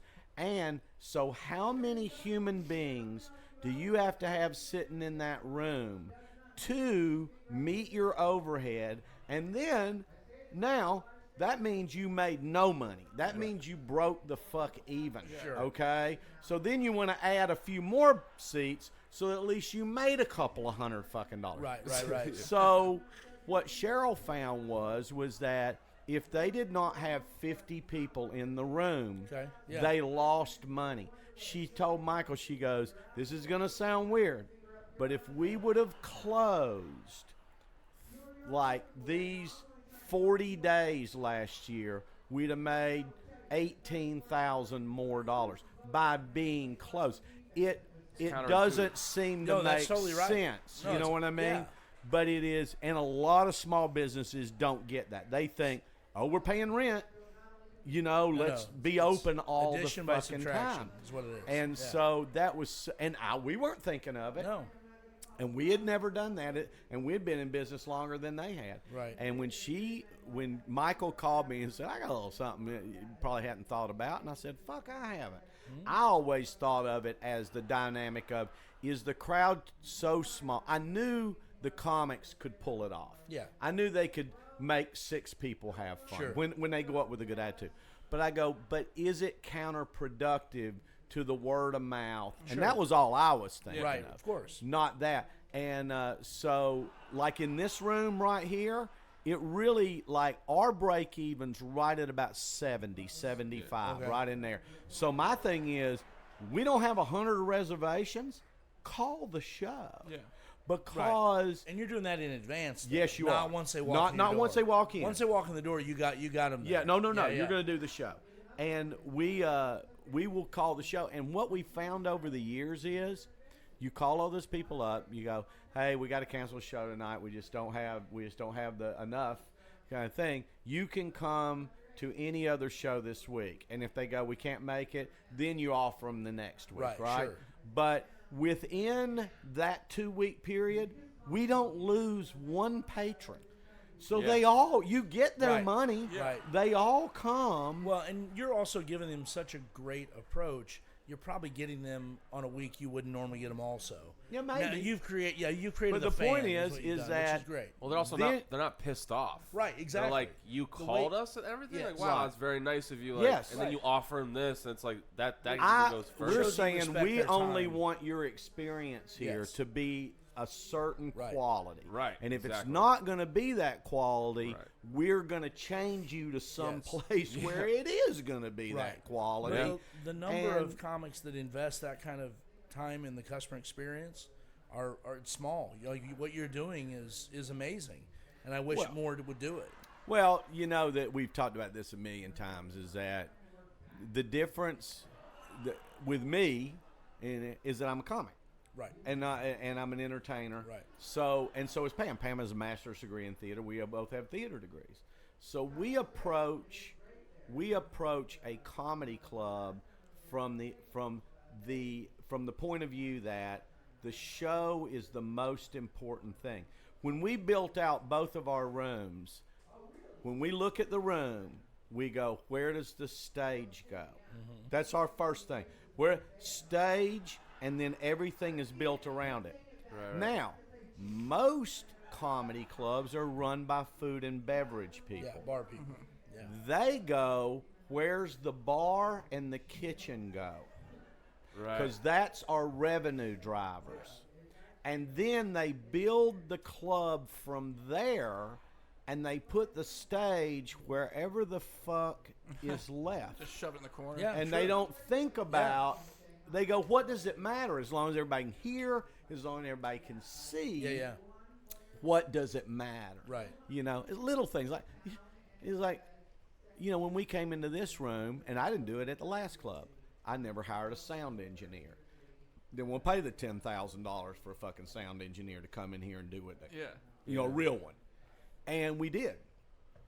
And it makes all the difference in the world. Sure. And I was sitting there going, good Lord, it's the most important aspect of Yeah. this business is sound. Right. And very few comedy clubs, not true. none, but you're right, very though. few Yeah, you're right. spend the money to make sure that the sound is as perfect as it can be. And it's you know? pretty pretty fucking perfect. It is Yeah, great. it's amazing. My first time working Brad Garrett's club.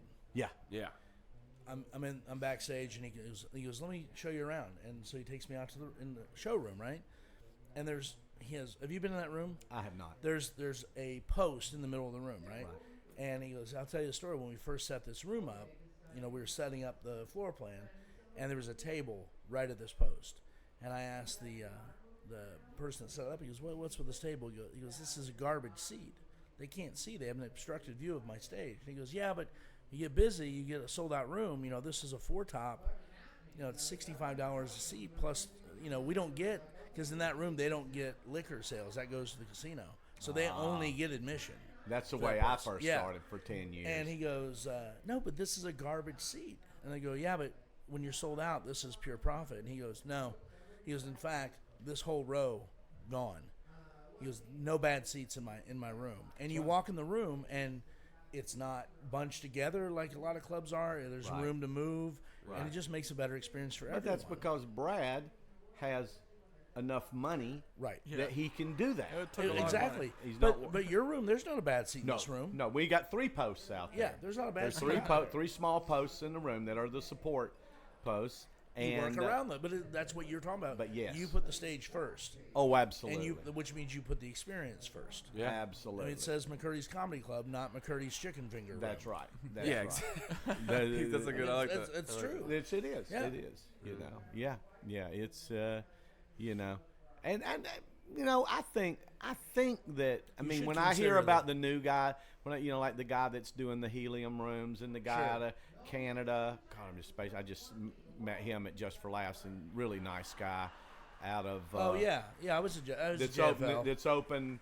Minneapolis Yeah, and Rick were you at the Houston and Oh, it's not Rick Bronson. I it's think Rick Bronson. It's Rick Ray Bronson. Bronson. Yeah. Great guy, him Great and his guy. wife.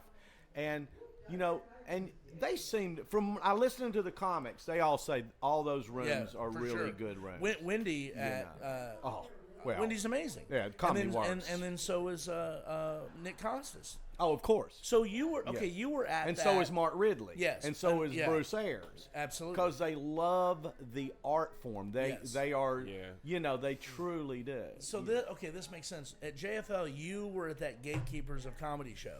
Yes. You were sitting a row in front of me at that. Oh, really? Yes. Oh, okay. Yeah. I go to that every year. Oh, all Yeah, right. it was all a right. blast. So this year was amazing because Nick Costas came off like a celebrity. Like he was great. He was so good on that panel. Absolutely. Yeah, that was a blast. Well, you know, I had not been up to Just for Laughs in probably a dozen years. You Yeah. know, because, you know, I used to work that little little club in the attic of the The Nest? the Irish. Oh, yeah, yeah. On on St. Catherine. On St. Street. Catherine, right at the Li- dividing yeah, line the little between the room American there. and the, Yeah, and the yeah, French yeah. side. Yeah. And so that introduced me to Montreal. And Beautiful then city. Pam and I went because she had never been there. I said, let's just go. You've never been to Montreal. But it was like, it's so big that you go, well, it's all the celebrities and Yeah, shit. yeah. So we go, you know, and it's more celebrity driven. Yeah. So we really weren't seeing enough of the kind of acts we could book. I was better off going to the Boston Comedy sure. Competition Or or like the Asheville. World Series of Yeah. Comedy or, those kind of things that you actually can pick up acts. You should go to Limestone in Bloomington, But- Indiana. That's a Oh, good it's one. good. That's a good There's one. so many now. But I tell you what, I really enjoyed going up this year. Yeah. Because it got me out of my bubble, and it was cool just seeing kind of where comedy's at right Sure. now, and you know, I told Pam, I said I saw 4 or 5 comedians that I just really enjoyed. They would never work here Right. in a million Sure. fucking years. Yeah. They would never work Yeah, here. makes sense. You know, just they need Yeah. a very big city, eclectic. Yeah. You know. Yeah, for sure. I mean- to get what they're doing. You know. We go up as an industry. My business partner owns a comedy record label. Yeah. And then together we own a podcast network. Oh, cool. So we go up, to try to get whatever talent, but the talent that we have to get is kind of on the fringe of all of it too, Yeah. because even like the Unwrapped show, Yeah. as soon as those comics come off stage, they're no longer unwrapped. I mean, they've got management waiting for them. Well, you so know, we have to catch those fringe guys. It was interesting to go to the big shows that had the celebrity, and then, and as I figured out, Yeah, the the gala. celebrity itself picks out Right. who the acts are going to be. And I went, God, who was the guy I went to see who was very funny? He's Australian. Oh, Jim Jeffries. Yes. Yeah, that show was great. He was great. Yeah. I did not think the comics he chose, I did not have one comic in that group that I would have gone, I'll book that comic. I can see that because he had 2. Did you go the early or the late? Do you remember? I don't remember. Because one is definitely what you're saying, and the other one is about probably 2/3. Like you're saying. But then I went to shit, why am I spacing her name out? Because I'm 64. Wanda Sykes. Yeah. Every comic on her show, I would have felt like, Which makes sense. I would have booked or Right. would have at least entertained book. I mean, I enjoyed every but Jim has a style of comedy that he's bringing people that have that style, but they're not as good as he is at. Right.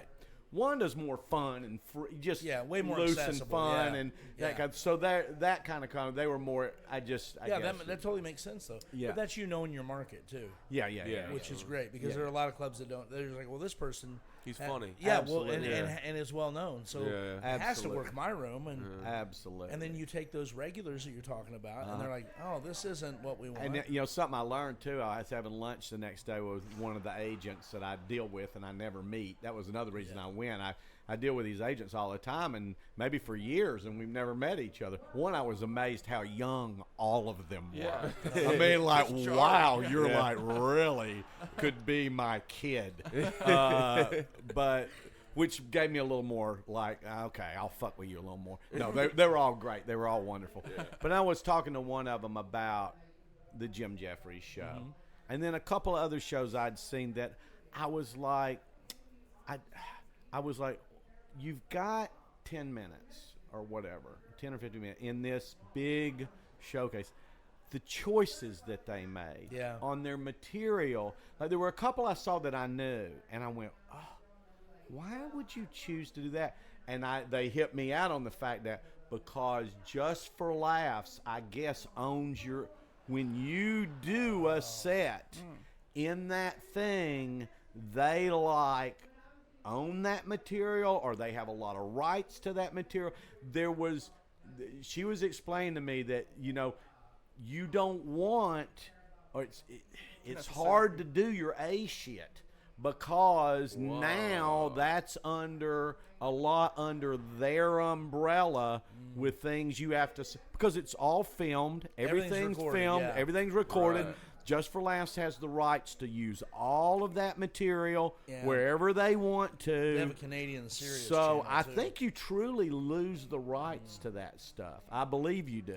At least those recordings of them, you Yes, would. Yeah. yes. Like if you have an existing album, because we deal with Sirius a lot with the label, but if you have an existing album and there's a track that they're playing of yours, then obviously you and the producer have rights to that. But if they capture that at a JFL event, then it goes. So they're like, they're going. So a lot of the comics are not doing their A shit because they're doing they're going, okay, what can I do that I think will be good in this situation, but I don't mind that I can't do it any fucking where. Well, it was After just this, I think it was between last year and this year.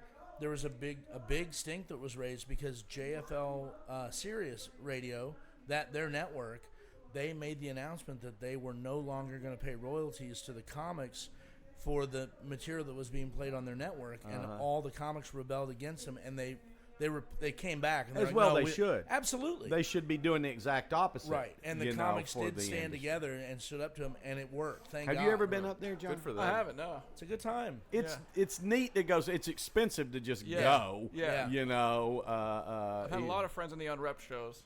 Who are now apparently repped. Good for them. Because right. it's just known immediately. But even when you get repped, but you have no name yet. Yeah.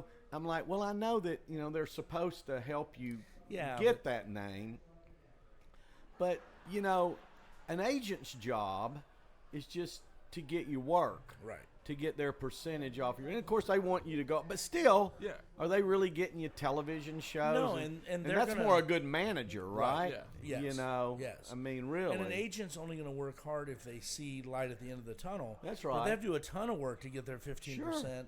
They're not going to do that. They That's want right. someone that already has some momentum, and Yeah. they're going to ride that. Self-starters. that horse. Yeah, and I mean, there's only so many managers out there that are connected, Sure. that Yeah, can get for you sure. that shit. But, I mean, from a comic standpoint, if you can put the money together to go, and you can buy a badge so you can get into all the parties and everything, it's a cool thing. Yeah. Like, it's a cool thing to I do think once so. or something, Yeah. I mean, to go up there and stay somewhere near the shit. Yep. And downtown, and I think that badge package is $300. It depends on when you buy it. Something if you like buy in that. January, you get like $300 or $150 Yeah. or whatever. And then, but everybody goes and hangs out in that bar lounge.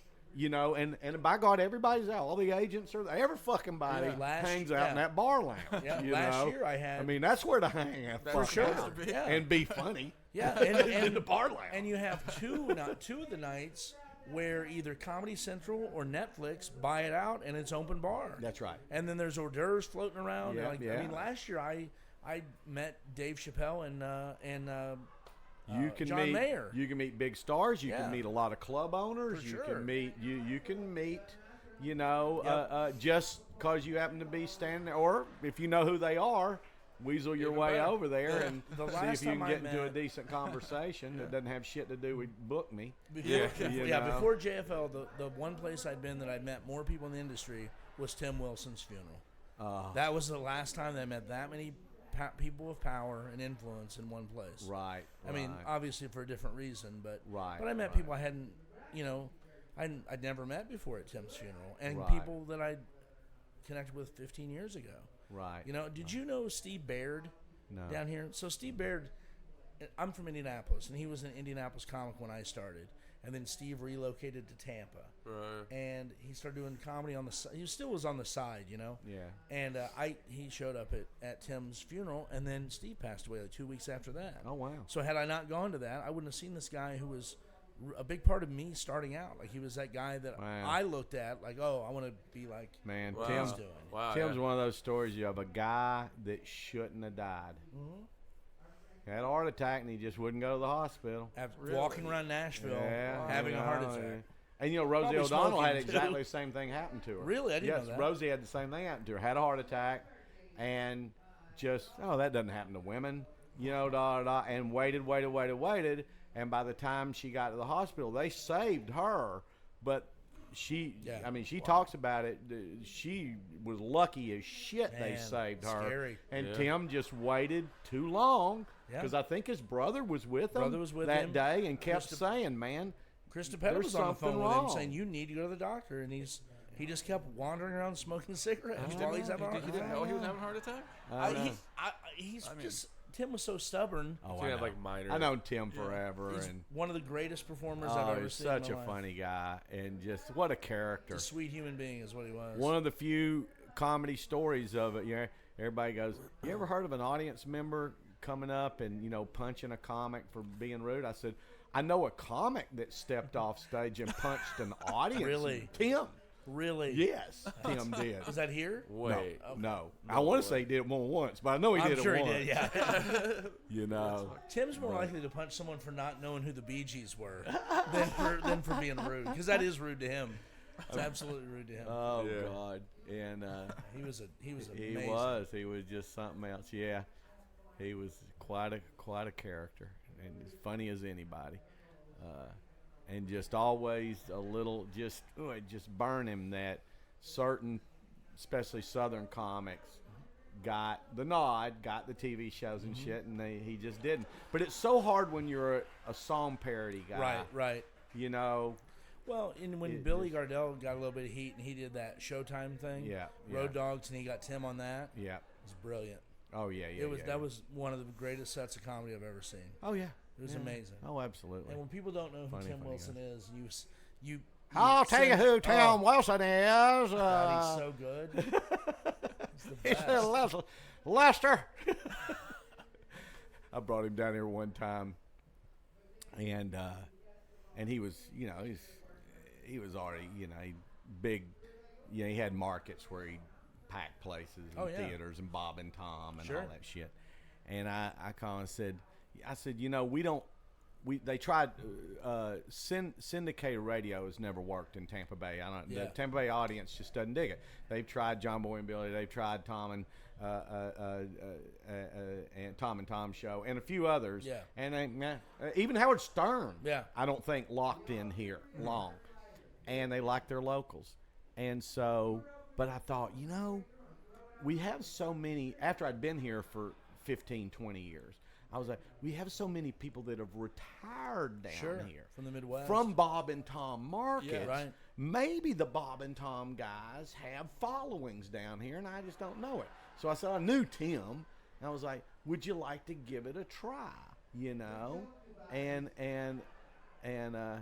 he was like, what? How did I bring it up? Because whatever it was, I was like. He's like, why the hell are you even calling me about this? You know, I said, well, you know, just to try it. You know. It didn't work. It didn't work. You know, I mean, I think he, on a 4 or 5 show weekend, I think he sold maybe 600 or 700 tickets. Wow. You know, when it should have been, you know, of course. Well, what's your capacity? In this room right here, 290. Okay, that's 270 was the other room. Yeah, and, I mean, Tim's. But anyway, he's unlike. Oh, anyone. I miss Tim. I miss Ron Schock. Oh, Ron Schock. And I miss John Panette too. You knew Ron? I did know Ron. I did some shows with him in Vegas about a couple months before he really got sick. Oh yeah. Ron Schock was one of the most super cool guy. Oh sweet, yeah. One of the best storytellers of all sweet time. Guy. The greatest storyteller. You know, I was talking to Ron White because Ron and I both were heavily influenced by him. We have it you have it in your voice. You have a little bit of the Ron Schock cadence. We do. Yeah. We have it in our voice. Yeah. And I said, you know, Ron's stories, if they were not, here's the problem with stand-up comedy, because we're so protective of our material. Yeah. When a comic dies, his act dies. Now, if Ron Schock were an actor and not a stand-up comedian, and all those were put together in a theatrical one-person show, that show would be being done today. How good would that show today, be? and it'd be a great show, Yeah. right? And so I was mentioning that to Ron White. I go, well, don't you think it'd be cool if you got like 5 of us that knew Ron really well? Like, we know his cadence, we know his rhythms, we know everything. And each one of us picked one of the stories. And I go, you would have to do it because you're the only one with heat that can sell it. Yeah. You know what I mean? Yeah. That's in that group. And he loved the idea, but it's never gotten any legs. Because I know his wife, she would let us. Oh, she'd love it. Yeah. She would love it. But man, those, and I have actually thought about, and I haven't done it, but I've actually thought about doing a couple of his stories here, you know, and just, you know, some night just, you know, setting it up, doing a little video thing. Sure. Here's who he is. His shit's out there in the front room. And, I hate that his stories, you don't get to hear them And anymore. the thing is, you would have the ability here because you own the room. You're hosting the show. You're not doing his material trying to get work off of it. No. So that's the most It's wholesome just way getting to out do there it. because you love it. That's right. And then just trying to get out to people going, you should Google search him and get his damn DVD because you will be blown laugh away. as hard as you can laugh at that shit. I love it when Ron would say something and nothing, just nothing, and then sit there for a second and then go, listen to what I just said.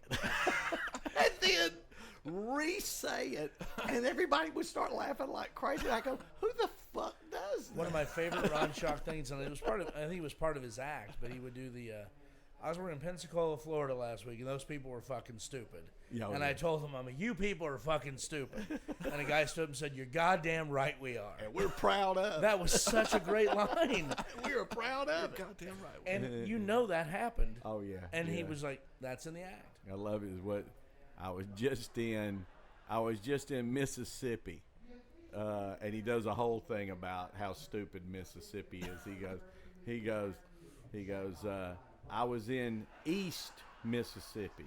It's in the northwest part of the state, which is true. That's fucking great. Little shit like that. Oh God! Yeah, What a just! I was in on my 38th birthday. I'd never been to Vegas, and Pam, as a surprise to me, got everything set up for, and the Luxor had just opened, so they had a special thing at the Luxor, and so she got it all set up and surprised me, and we go, and we get there, and I'm like, well, let's see if there's any comedians we know. Sure enough, Schock is there. Nice. He wasn't living there at the time yet, but he was there playing one of the clubs.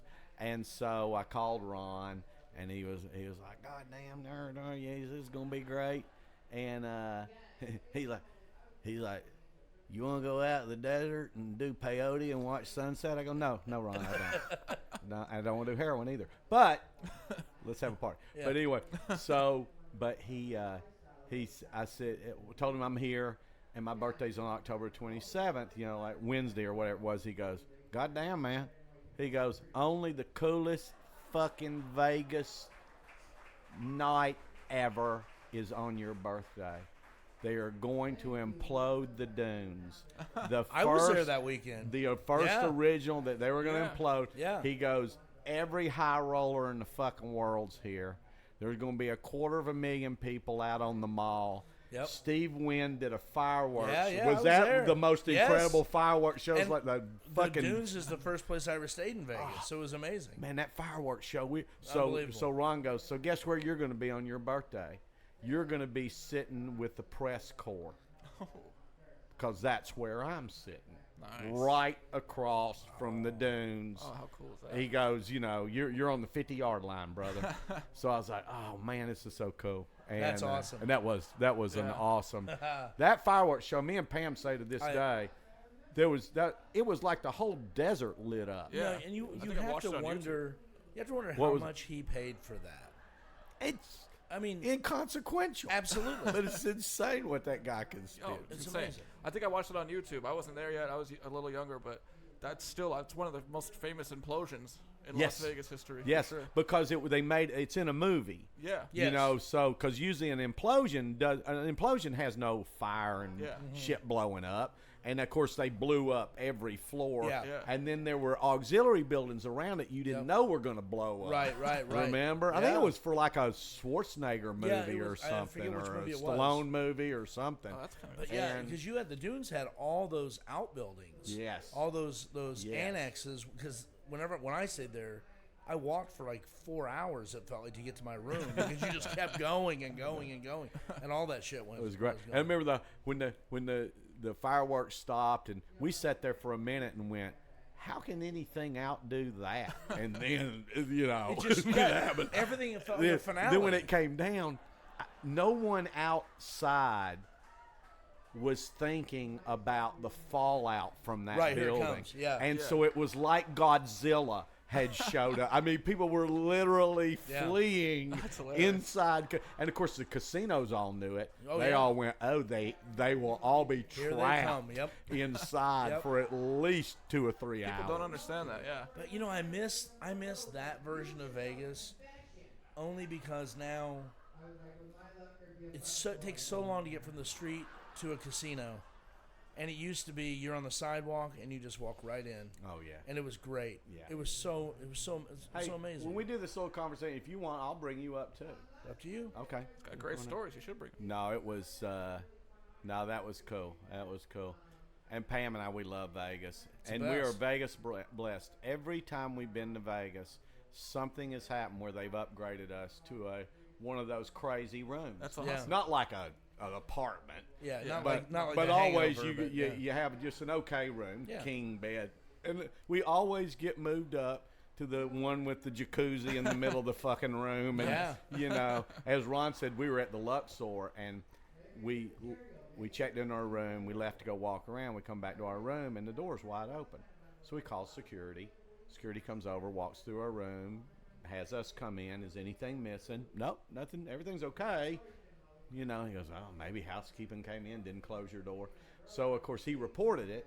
They call us up, and they move us up to a suite with a jacuzzi tub right in the middle and all that stuff. And Shock comes over. And he walks in and he goes, well, this is goddamn Vegas. That's so great.